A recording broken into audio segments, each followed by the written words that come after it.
நேத்து நடந்த champions trophy semi-final போட்டியில ஆஸ்திரேலியா பாத்தீங்கன்னா 264 ரன்களை எடுத்து அனைத்து விக்கெட்டுகளையுமே இழந்தாங்க. அடுத்து பேட்டிங் செய்த இந்திய அணி 48.1 ஓவர்ல வெற்றி இலக்கை எட்டியது. இந்த வெற்றியின் மூலம் சாம்பியன்ஸ் ட்ரோஃபி தொடர்ல முதல் அணியாக இந்தியா இறுதிப் போட்டிக்கு முன்னேறி இருக்காங்க. ஆஸ்திரேலியா தொடர்ல இருந்து வெளியேறி இருக்காங்க.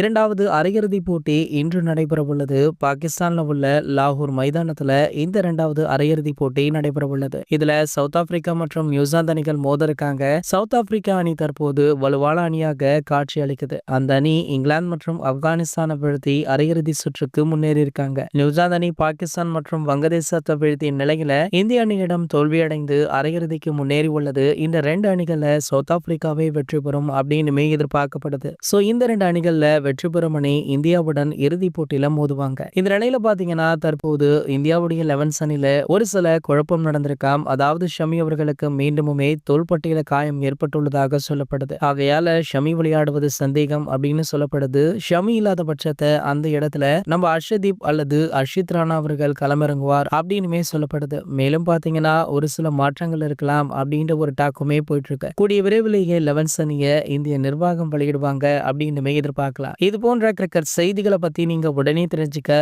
நம்மளுடைய தமிழ் நியூஸ் எக்ஸ்பிரஸ் சேனலை மறக்காம சப்ஸ்கிரைப் பண்ணிக்கோங்க.